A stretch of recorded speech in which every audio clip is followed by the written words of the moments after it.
Okay, so here we have section 1.1, and we're going to go over linear equations and linear inequalities.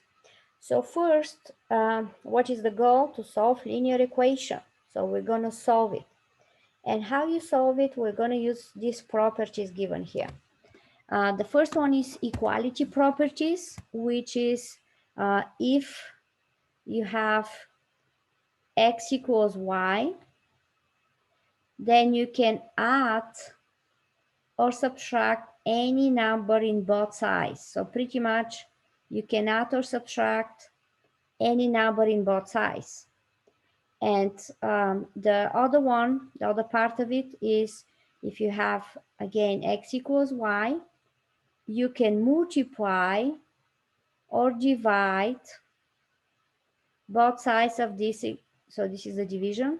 So you can multiply and divide both sides of this equation by something. So that's the equality properties. So we can add, subtract, multiply, and divide in both sides of the equation. So equality or equation pretty much is the same. You have equal sign and you have two sides. X is in one side, Y is in the other side. Okay?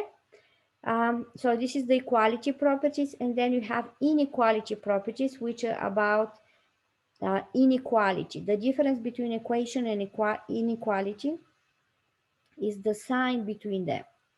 See, the first have equal sign. These have greater or less. Okay? Here the properties are given with greater than, but you can have greater than, you can have less than, you can have greater or equal, or you can have less or equal. Okay? For equation, you have only equal symbol in the middle of that equation or inequality. Okay? This is the difference. So everything you're doing in both sides, you have to do it in both sides. Adding, subtracting, multiplying, dividing. Now, when you have inequality, it's a little different. You can still multiply and divide by positive, but when you divide by negative, this is the only different. So when you add and subtract, when you multiply by positive, is the same like equation. This is the only different property. So when you have x is greater than y, if it's negative, when you multiply, you flip the sign. That's very important. So that's the only difference with equation. So when you have equation, you can add, subtract, multiply, divide both sides of the equation by number. It's going to be the same equals. For inequality, you can add, subtract, multiply, and divide by positive. It's going to be the same, but if you multiply or divide by negative, it's going to flip. See, greater become less than. Okay? When you multiply or when you divide. So pretty much the rule is when you multiply or divide by negative, you flip the sign. Okay? Everybody good so far? Yes. Okay, thank you. So now how you write the solution? When you have equation, you solve it and you get x equals something, x equals number. When you solve inequality, the answer is going to look like x is greater than number or x is less than number. In this case, you're going to use interval notation to write your solution because equation have only one solution, x equals one number. The inequality have more numbers, more solution, interval solution pretty much, a lot of solutions. Because x is greater than 2, for example, include all the numbers bigger than 2. And you are writing that with interval notation. And the interval notation, you always use it left to right. You describe the interval left to right using bracket. So when you have greater or less in the inequality, you're using brackets. And if you have greater or less, you're using parentheses. Okay? And infinity and negative infinity is also with parentheses. So I'm going to put negative infinity and infinity here to the parentheses. Okay? So these are the two These are the intervals, how you write the intervals. So parentheses for greater or less or infinity, and brackets for if you have equal, because bracket means you include the endpoints, okay? And the parentheses were not including the endpoints, okay? So this is how you're gonna write the solution. We're gonna use the interval notation. So now let me show you how, let's just start solving some equations and inequalities. So here we have in number 1, 2, 3, we have to solve for x or y variable, whatever is the letter. So how you solve it? You're gonna look at the both sides of the equations, and I'm gonna write it. You're gonna do 3 steps. The first step is you're gonna do the parentheses, if there's parentheses, of course. Then the first step is gonna be get the x's in one side,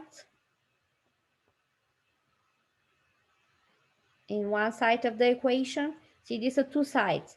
7x plus 8 is in one side, 2x plus 18 is in the other side. So you need to get all the x's in the one side. The second step is you need to get the numbers in the other side.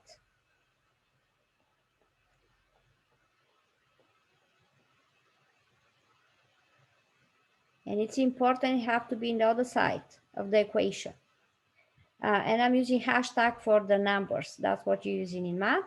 And then the third step is divide or multiply. Sometimes you can multiply, depends if you have fraction, by the number in front of x.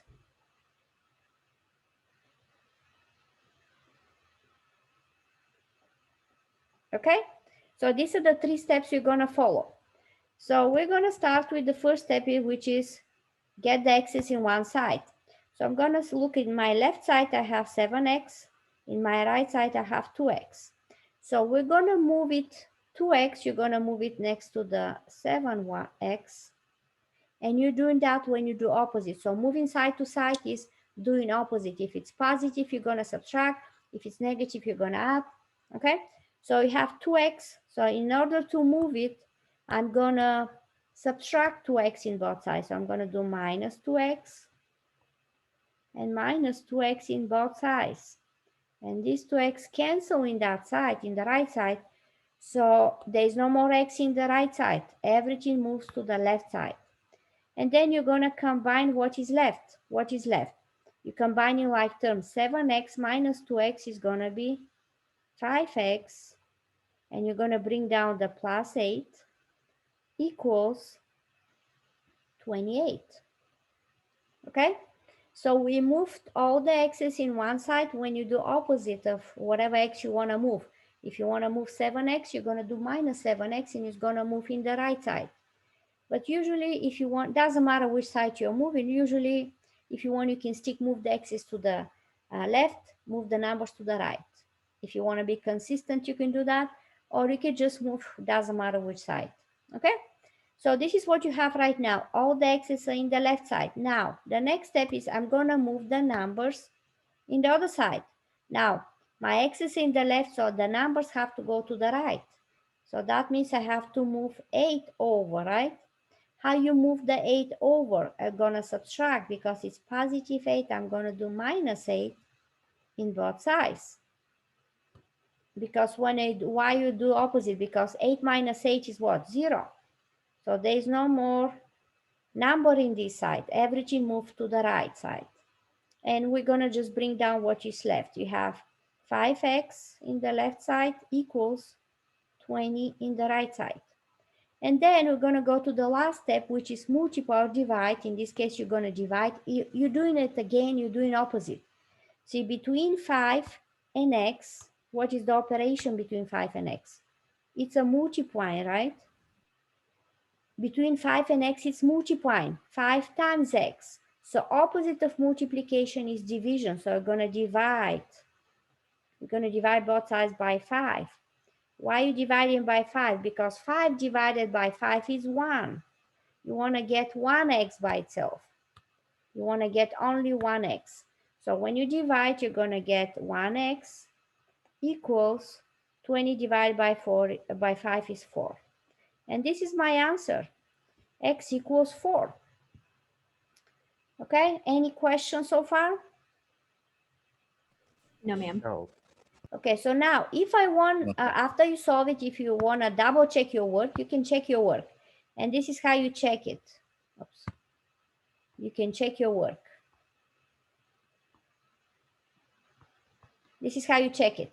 So I'm going to take this 4 and I'm going to put that 4 back into the equation. So I'm going to get 7 and I'm going to plug it in x plus 8 equals 2 times, I'm going to plug it in x plus 28. So just following the original equation, and then you're going to replace x with 4. So plug it in 4 for each x. And then you're going to simplify. 7 times 4 is 28 plus 8 equals 2 times 4 is 8 plus 28. So when I add 28 plus 8, what is that? 36 equals 36. So if you get to the same numbers, that means you got it right, okay? If you get two different numbers in the left and in the right, that means you make mistake somewhere, okay? Any questions? No, ma'am. Okay, let's go ahead and do a little more. Okay, so there's 2 more.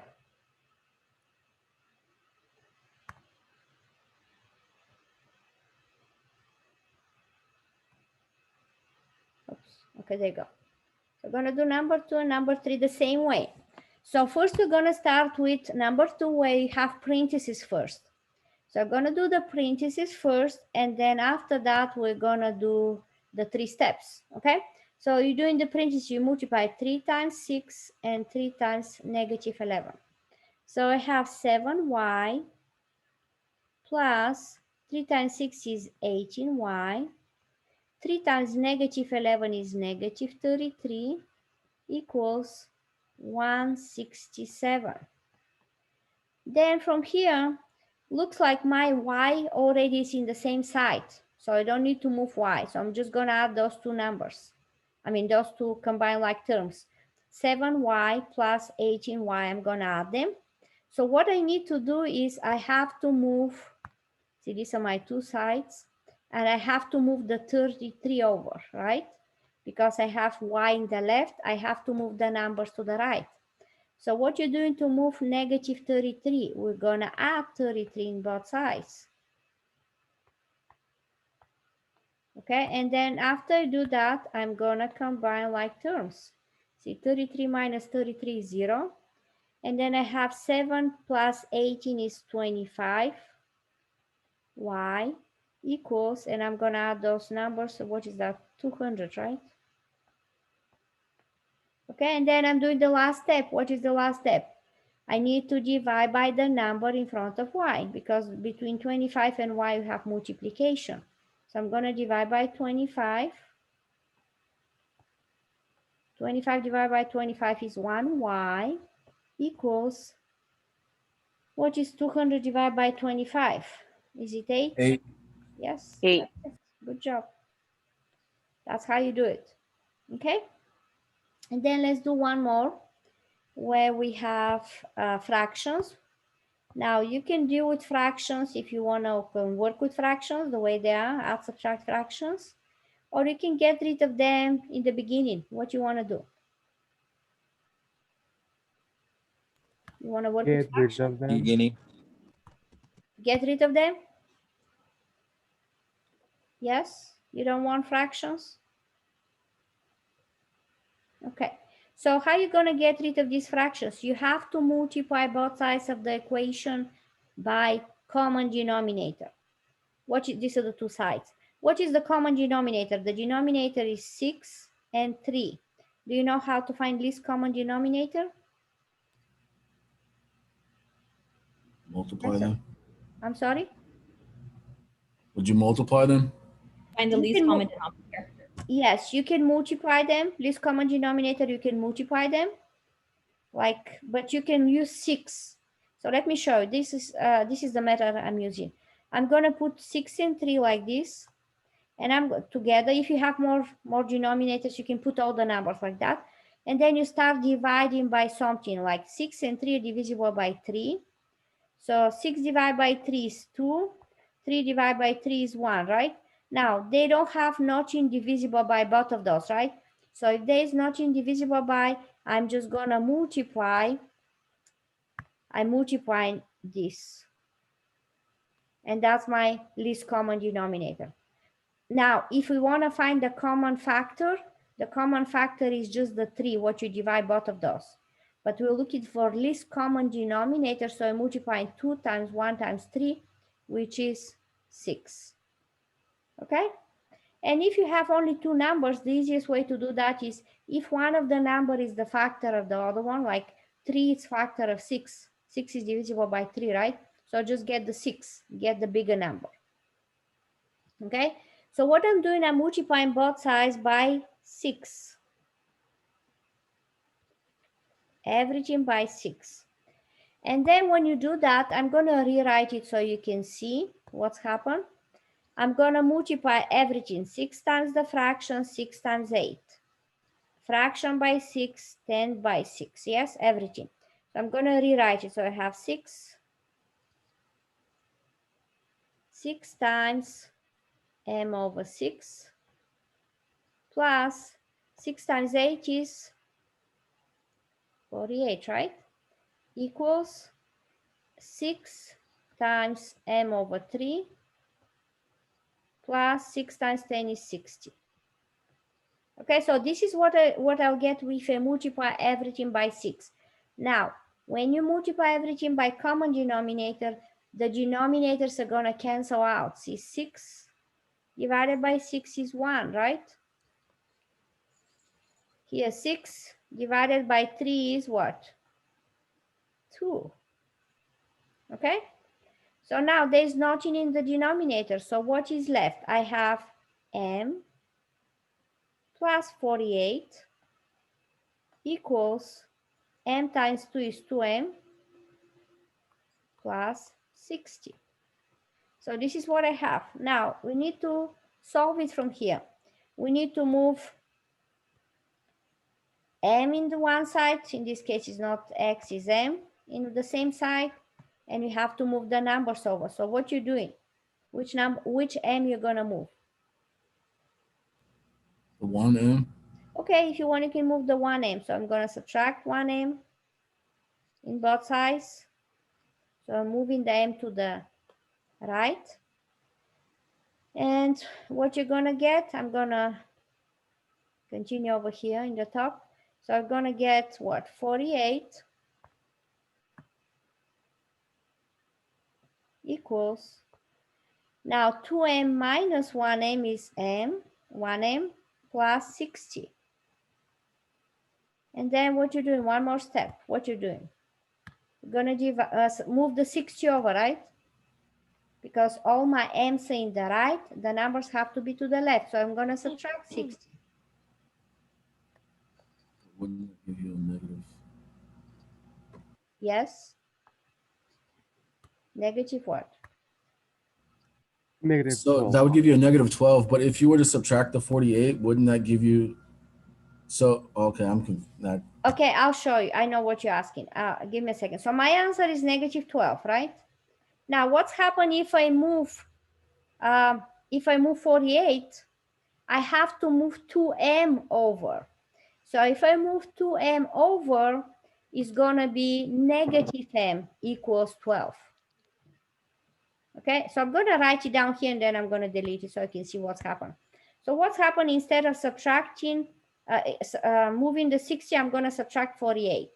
So let's say I have minus 48 here. Okay, so I'm gonna write it down here, I'm gonna delete it. So I have m equals 2m plus 12, right? Yes, you guys following? Yes, ma'am. Yes. But now I have to move 2m over. I have to move 2m, not m, because they have to be in two sides. So I'm going to subtract 2m in both sides,